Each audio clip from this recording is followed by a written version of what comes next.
اعوذ باللہ من الشیطان الرجیم بسم اللہ الرحمن الرحیم۔ سورہ ال عمران آیت نمبر 160۔ یہاں سے اللہ تعالیٰ ان مومن مسلمانوں کو تسلی دے رہا ہے، ہدایت کر رہا ہے جو جنگ احد میں فتح حاصل کرنے کے بعد شکست سے دوچار ہوئی۔ ان ینصرکم اللہ فلا غالب لکم، اگر اللہ تعالیٰ کی مدد نہ ہو تو کون غالب آ سکتا ہے کسی پر۔ وَإِن يَخْذُلْكُمْ، اور اگر اللہ تعالیٰ ہاتھ اٹھا لے، مدد نہ کرے، فَمَنْ ذَا الَّذِي يَنْصُرُكُم مِّن بَعْدِهِ، تو کون ہے جو اس کے بعد کوئی اس کی مدد کر سکے؟ کوئی بھی نہیں کر سکتا، مدد تو اللہ ہی کی ہے۔ وَعَلَى اللَّهِ فَلْيَتَوَكَّلِ الْمُؤْمِنُونَ، اور مومنوں کو تو اللہ تعالیٰ ہی پر بھروسہ رکھنا چاہیے۔ تو اللہ تعالیٰ مومن مسلمانوں کو جو غمزدہ تھے، ان کے عزیز و اقارب شہید ہوئے تھے یا گھائل ہو گئے تھے، سب سے زیادہ جو غم تھا وہ آپ صلی اللہ علیہ وآلہ وسلم کو جو گھاؤ لگے، زخم لگے، آپ کے دندان مبارک شہید ہوئے۔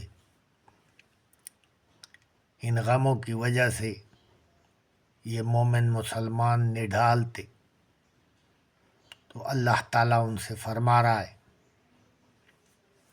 کہ فتح و نصرت یہ تو اللہ تعالیٰ کے ہاتھ میں ہے، اور یہ تو اللہ تعالیٰ کا فیصلہ تھا۔ گو کہ غلطیاں تو تمہاری اپنی تھیں، مگر اللہ تعالیٰ نے تو تم کو ٹرین کرنا ہے، اس لیے کہ آگے چل کر تو اس سے زیادہ امتحانات اور محنت تمہیں کرنی پڑے گی۔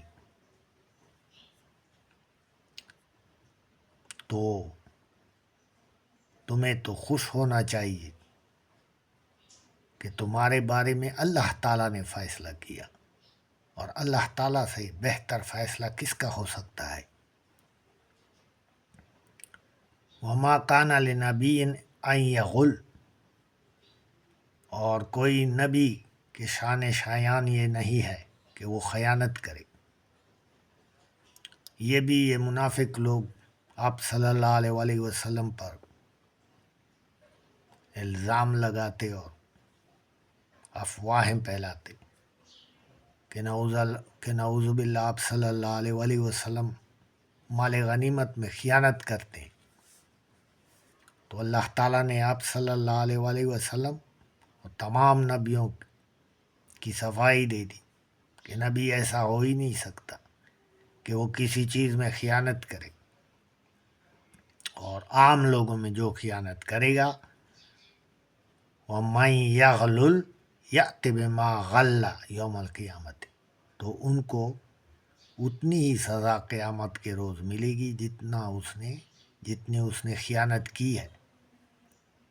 قیامت کے روز اس سے حساب کتاب لیا جائے گا اس خیانت کے بارے میں جو اس نے کی ہے۔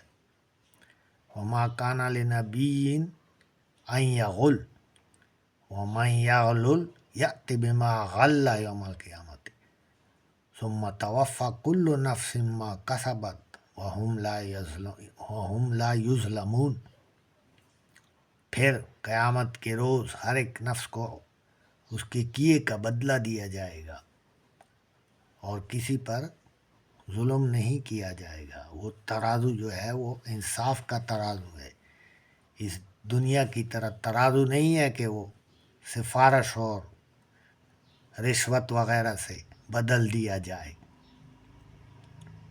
نہ اس میں ڈنڈی ماری جا سکتی ہے۔ وہ اللہ تعالیٰ کا ترازو ہے،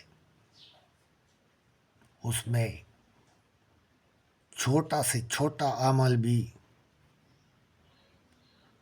جو ہے نا نکال لیا جاتا ہے، اور اس کی سزا یا جزا دی جاتی ہے، بدلہ دیا جاتا ہے۔ افمن اتبع رضوان اللہ کمم باء بسخط من اللہ ومأواہ جہنم.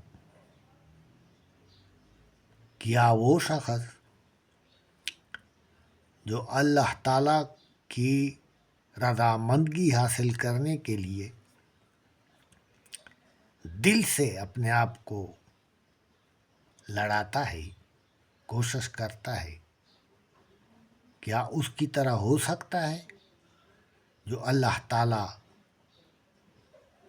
کا غصہ سمیٹتا ہے، اللہ تعالیٰ کو غصہ دلاتا ہے، جن کی جگہ جہنم ہے، وبئس المصیر، اور وہ تو برا ٹھکانہ ہے. کیا وہ شخص جو اللہ تعالیٰ کی خوشنودی کے لیے جان لڑاتا ہے، ہر پل جاگا رہتا ہے تاکہ اس سے اللہ تعالیٰ ناراض نہ ہو جائے، اس شخص کی طرح ہو سکتا ہے جو اللہ تعالیٰ کی نافرمانی کرتا ہے، اس طرح نافرمانی کہ اللہ تعالیٰ کو غصہ دلاتا ہے، جس کا ٹھکانہ جہنم ہے، اور وہ تو بہت برا ٹھکانہ ہے. ہم درجات عند اللہ، اور اللہ تعالیٰ کے ہاں تو درجے ہیں، جس طرح نیک لوگوں کے درجے ہیں اس طرح برے لوگوں کے درجے ہیں. جنت میں بھی درجے ہیں، دوزخ میں بھی درجے ہیں. واللہ بصیر بما یعملون، اور اللہ تعالیٰ تو ہر کسی کے اعمال کو دیکھتا ہے، جانتا ہے. اللہ تعالیٰ جو انسان کرتا ہے اللہ تعالیٰ اس کو دیکھتا ہے، یہاں تک کہ اللہ تعالیٰ انسان کے دلوں کے بھید کو بھی جانتا ہے.